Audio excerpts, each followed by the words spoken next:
Let's talk about transformational NLP. Transformational NLP is an extension of conventional NLP. Conventional NLP is this beautiful toolbox for understanding how human beings create experience and then changing that experience, revising the programming, neuro-linguistic programming, revising the programming that creates the experience. In conventional NLP, and I want to say even in conventional NLP, and maybe especially in conventional NLP, those revisions can be done really directly. We are not silicon computers, silicon-based computers. We are complicated, multidimensional, intergalactic beings in some way or other. Yeah? So changing us is not as easy as using the backspace key on a keyboard. It's not quite as easy as typing in a replacement. If you don't like that sentence, let's take it out and replace it. Using neuro-linguistic programming for that purpose is not as simple as working with a laptop. But the analogy is really, really valid nevertheless.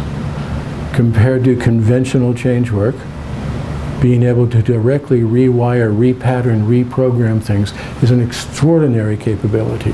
And it's the basic toolbox of neuro-linguistic programming. I mean, we have a course called Core Competencies of NLP, and it's the entire basic toolbox, the entire foundational toolbox of neuro-linguistic programming. We get better and better and better at teaching it over time. So what used to take 28 days in 1980, we can accomplish in a much shorter time now. All right? We're just better at doing it. And I think people are better at learning it. People who come in now, they're tuned differently than they were decades and decades and decades ago. They get it much more quickly. And in part, as I was saying, because there's so much of it in the culture already, just hidden. It's kind of covert NLP, unacknowledged NLP. So, the conventional NLP toolbox is designed to produce those kinds of changes.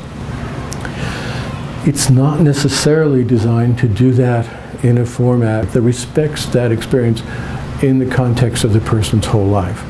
So really good 1980 NLP, someone comes in and they're in pain in a certain way and we rewire it and then they're not in pain that way anymore. But you know what? Odds are they start to be in pain some other way, kind of similar. Yeah? And then we rewire that and odds are that pain starts to show up again in another situation. Similar, but not entirely the same. And a little bit what was missing from that early NLP was the wherewithal to sit with someone, to be with someone in the context of their whole life, right? And to not have to make their past wrong in any way in order to validate who they are and the beauty of the being that they are right now. We don't have to overcome anything. We don't have to annihilate anything. We don't have to demolish limitations or any of that stuff. Conventional NLP had a tendency in those directions. We're going to overcome your limitations. Boom. Transformational NLP, the main, well, as the name indicates, the main thing it's about is revising relationship, transforming the sense that we have of ourselves and of other selves, other people, yeah, and of life itself. So where a lot of conventional NLP, beautiful as it is, useful as it is, powerful as it is, a lot of it is about persuasion, about using the knowledge of how people create meaning and how their brains work and how their brains respond to things, using that knowledge to be persuasive. Now that's an entirely valid and legitimate endeavor. It can be done really, really creepily, but right on the face of it, it's entirely valid. Someone who needs to communicate and get change in a group of people can use the basics of NLP from the stage or from the platform somewhere or from a position of leadership. They can connect up with people in a way they couldn't do, in the way they wouldn't be able to do without it. They can understand motivation and structure, and they can arrange their language and their words in certain ways so as to connect at a deep level with the people who are listening. That's all about persuasion. That's not bad. That's really important. But transformational NLP operates up above that. If there's anyone watching or listening who wants to learn the platform skills of powerful persuasion NLP, contact us at nlpmarin.com. We will be happy to refer you to some really excellent people who do that work really beautifully. That's not what we do. It's a bit at the edges because NLP always has this power of communication and connection inherently in the toolbox, but it's not what we do. What we are aiming for always is to interact with, if it's change work with a practitioner and a client, it's for the practitioner to interact with the client in a way that includes the client's entire life, that respects everything the client has experienced and learned, that assists the client to change their mind and their heart about themselves, so that even though their life has been exactly the way it's been, they don't have to be turned against themselves, so that they can take a breath, so to speak. It's many breaths, yeah? But so they can take a breath, come into alignment with themselves, have a different, much deeper, much more lovely sense of the validity of who they are in this world. And then from that place, we ask the question that's so important. The first question, really, and the last question, ultimately, what would we like? What is the experience we would like to have as humans? Transformational NLP is especially tuned to kind of arrange it so that we come into alignment and respect with ourselves, other people, and ultimately with life itself. So that we do not have the experience that we are here against the world, or we are here having to be against someone else, or someone else is against us. Just about everyone watching this, everyone participating with it in any way, might have a sense that human beings are said to be in a co-creational relationship with the universe. If that idea is brand new to you, go watch The Secret and then come back. All right? But if that's not a brand new idea, we're all kind of accustomed here in the 21st century to the impression that our choices have something to do, or our beliefs have something to do with the experience that we have. The places and the people who do the most beautiful communication and work about that, about putting your attention on what you want, reaching for something better, declaring to the universe what you value and what you want to bring into existence. Yeah? The people who do the most beautiful work with that, and there are a lot of them, there are gorgeous things around these days. Those people, because they don't have the basics of neuro-linguistic programming, they can say, you know what you have to do? You have to find a way to have a better feeling. Get yourself a better feeling. Reach for something better. Reach out into the future and find that you who is fulfilled in these ways, and put your attention on that version of you. That's a gorgeous instruction. There's no one in this room, and probably no one watching, who's going to disagree with that. But what they don't do, what they can't do, because they don't know it's even available, is they can't tell you how. They can offer the instruction and the encouragement, but they can't say how. We can show you how. We can say, look up and to your right. Imagine the future that you want. Make a picture of you out there up and to your right. Notice if it's in color, or notice how bright it is. And in a very simple way, this is NLP 101.01, we'll step you through and show you how to create the very best feeling imaginable about that future that you would like. On everyone watching, it's up that way, up and to your right. That's just the beginning. So there's a certain kind of spiritual work.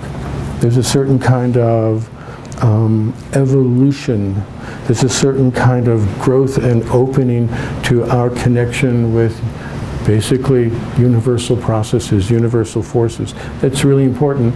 That transformational NLP includes and then provides the manual for how do you do it?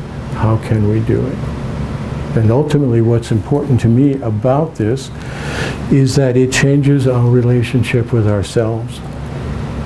I can't say this enough times. It changes our relationship with others, and it changes our relationship, our sense of ourselves and those others in this larger world, in the universe. Right?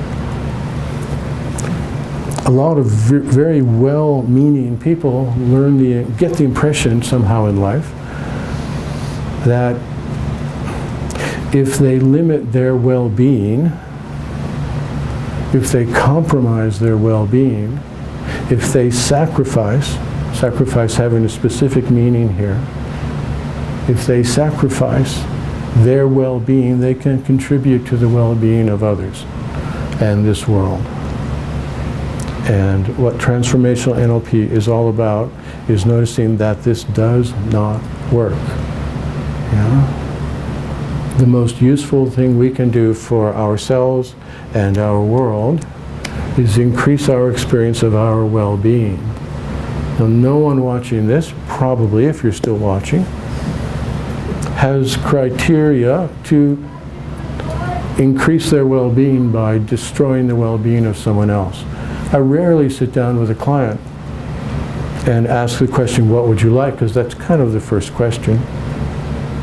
Not always, but it comes pretty soon in a transformational NLP session. I rarely sit down with a client and say, so what would you like? And the client says, I want total world domination. I want to crush the skulls of the little people beneath my iron heel. I want to remove well-being from everyone in the world and take it to myself. Hardly anyone says that to me. But even if they did, the next thing I would ask, which would be, well, okay, and what will having that do for you? The person would say, I'll feel better about myself. You know? The people who do this kind of work, who find this work really beautiful and really important, really attractive, they have criteria to generally contribute to the well-being of this world. One of the main things we're about is making sure that they don't do that by trying to diminish their own well-being. So what comes into transformational NLP that's not anywhere connected to conventional NLP, which again is beautiful and important and sits in the foundation of everything we do. But two things that conventional NLP doesn't know about, because basically these things are parts of my experience, my learning over the last 4 decades. Things I've participated in that really had a formative effect on me, that changed my sense of myself, that changed my sense of what I want to do and why I'm here and what's important to me. They don't have two things. They don't have the ability to have the perceptions of how it is that we try to increase the general well-being of the world by diminishing our own. They don't notice that. And more particularly, they don't have the context of the work of a man named Bert Hellinger, which is family system dynamics. Not the psychology of family systems, but the outside of space-time interactions that go on among people in families at what Bert Hellinger describes as the family soul. Yeah. We are all operating from the heart in a kind of distorted way, but it's from the heart to try to increase or protect the well-being of people we love. And there is an instinctive thing in people. One of the ways we try to do that is to limit our own well-being. We have ways of working with that, of noticing that, and of just very gently revising that patterning so that feeling better feels better, right? So the main thing, the thing that is important to me about transformational NLP, two main things. It has NLP in it. NLP is this extraordinarily powerful direct toolbox for revising how we create our experience. So it revises things, it changes things. And then the transformational part is the part that lets us find a place in ourselves where it feels good for things to be good, right? Where it feels better for things to be better. And then eventually excellent for things to be excellent. Even though we live in a world where that is not the case for everyone. It's in a world where there's so much that is not okay. Right? It's the first thing people encounter when they start to transform their sense of themselves. How am I supposed to be okay when there's so much that's not okay? We will show you how to do that. Yeah? And how is it supposed to be okay that that's okay in a world where there's so much that's not okay? That is a choice. That is a fundamental choice. So making a new choice is what this is all about. Not just making the choice, but then having the wherewithal to put that choice into action, and not because of some kind of powerful push to defeat our limitations, but simply because we have become aligned, we've mastered, or at least familiarized ourselves with a toolbox that lets us revise things instead of having to fight against them or try to destroy them in an effort to let something else improve or increase. And that is what makes all the difference. That is the difference that makes the difference. And I think perhaps enough said.